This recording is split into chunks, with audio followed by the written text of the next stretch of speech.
Thousands are gathered at this hour from all over the country to honor a fallen hero. This is a live look at the services honoring Jason Dickey. He paid the ultimate sacrifice, losing his life fighting a large fire in Lawrenceburg earlier this week. He was an 11-year veteran on the force and had put his own life on the line before, rescuing people from drowning in creeks and from burning homes. His funeral services are being held at Mars Hill Baptist Church in Lawrenceburg right now, as you can see. He was a married father of two with a new baby on the way in just days. We'll have much more on the life of Jason Dickey later on our news at 4, 5, and 6 o'clock. Funerals are also underway for some of the 17 shooting victims who were gunned down at their high school in Florida. People came from all over the country for an emotional vigil last night to pay tribute to those killed. More information is coming out about the 19-year-old suspect who used his assault rifle and confessed to the attack. Kenneth Craig is there. Friends and family of Alyssa Al-Hadef held a funeral for the 14-year-old today. The teenager is one of 17 people killed in a mass shooting at Marjorie Stoneman Douglas High School on Valentine's Day. Yesterday, her mother charged President Trump with making sure it never happens again. President Trump, you say, what can you do? You can stop the guns from getting into these children's hands. The message was similar at last night's vigil, where 8,000 people gathered. Fred Gutenberg lost his daughter, Jamie. I sent her to school yesterday. She was supposed to be safe.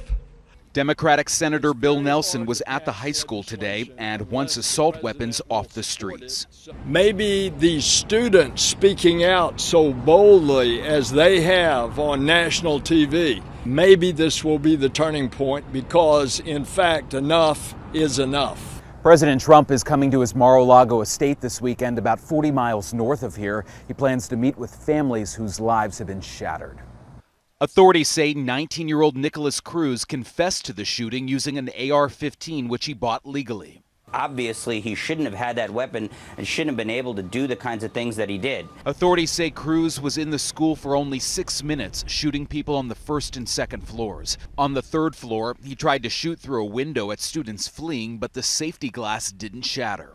Kenneth Craig, CBS News, Parkland, Florida. Also happening today, the 15-year-old accused of the deadly shooting at Marshall County High School near Paducah, Kentucky, is expected in court. He's scheduled to be arraigned at 1 o'clock this afternoon. The student, who has not been named by officials, is accused of killing 15-year-old classmates Bailey Holt and Preston Cope and injuring more than a dozen others. Today's arraignment is the next step before we learn if that teen will be tried as a juvenile or an adult. Download the News Channel 5 app for around-the-clock updates in this case.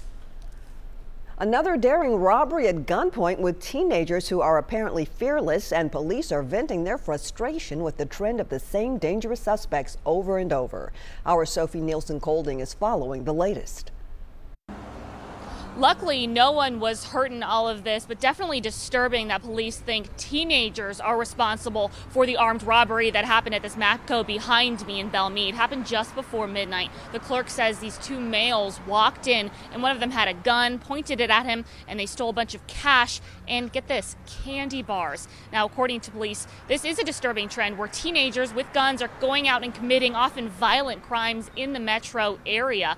We've seen a string of them lately. Actually, every morning this week, we've been reporting on these crimes where the suspects are teens. You might remember Wednesday night there was a shooting outside the Green Hills Library. Suspects in that shooting, they're teenagers. And of course, the shooting across the street from Pearl Cone High School. This is the suspect in that case, 14-year-old Rico Ransom, and he is still wanted by police today.